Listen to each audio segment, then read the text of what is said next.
स्वच्छ भारत अभियानांतर्गत प्रभा विनायक नवरात्रोत्सव मंडळाने दक्षिण मध्य मुंबईतल्या खराब झालेल्या भिंतीवर विद्यार्थ्यांच्या सहभागातून रविवारी भित्तिचित्रातून स्वच्छतेचा संदेश देण्याची जागृती मोहीम राबवली। यावेळी 2000 विद्यार्थ्यांच्या सहभागातून प्रभादेवीत भित्तिचित्रातून स्वच्छतेचा संदेश देण्यात आला। यावेळी विद्यार्थ्यांना प्रोत्साहन देण्यासाठी सुप्रसिद्ध सिने अभिनेते जितेंद्र जोशी, अनिकेत विश्वासराव, प्रार्थना बेहरे, सुशांत शेलार तसंच दिग्दर्शक हेमंत ढोमे उपस्थित होते।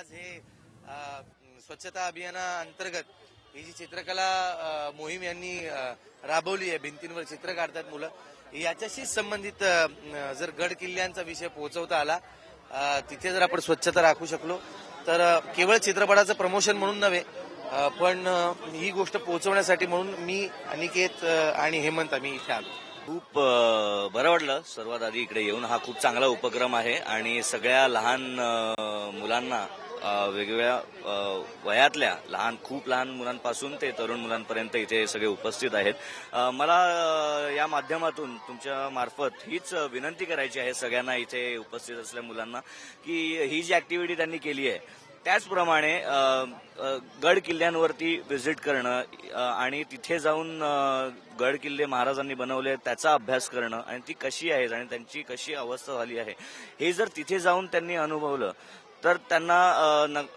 म्हणजे स्वतःहून ती जाणीव होईल। विनायक नवरात्र उत्सव मंडळ यांनी हा उपक्रम जो राबवला आहे, 50 वर्ष त्यांच्या मंडळाला झाले, त्यामुळे त्यांचे एकतर खूप मनापासून अभिनंदन।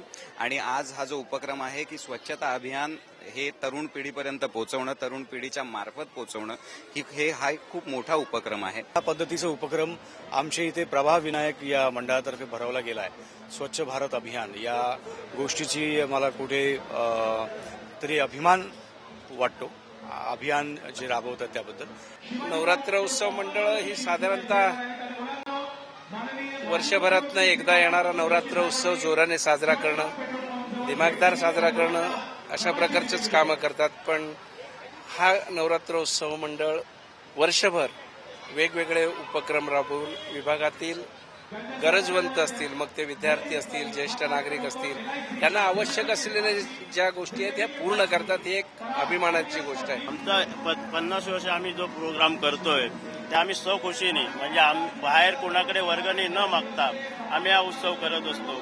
परंतु 50 वर्ष झाल्यावर आम्हाला असं वाटलं आपण ज्या पद्धतीने हा उत्सव करतो इतर मंडळांनी पण त्या पद्धतीत करून समाजाला आणि आपल्याला एक वेगळं वळण लावावं।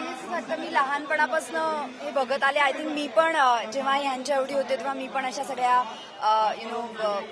कॉम्पिटिशनमध्ये, अशा सगळ्या प्रवृत्तीमध्ये नेहमीच भाग घ्यायचे। सो मला हे नेहमीच आवडतं आणि आय थिंक ह्या अशा मुलांना, आणि नॉट जस्ट मुलांना, पेरेंट्सनी मुलं ज्यांना ते जेवढं एनकरेज करतात हे केलंच पाहिजे। कला बाळगणं फार गरजेचं आहे आणि आजकालच्या मुलांमध्ये इतकं दगदगीचं आयुष्य आहे, इतकं स्ट्रेस आहे सगळीकडे। तर जर कुठली तरी कला असेल तुमच्यात तर तुम्ही स्वतःला एक दगदगीच्या आयुष्यापासून दूर नेऊ शकता। मला इकडे येऊन खूप बरं वाटलं आणि इकडे वेगळ्या वेगळ्या थिंग्स शिकायला मिळाल्या। Wall painting, thank you for Prabha Vinayak society.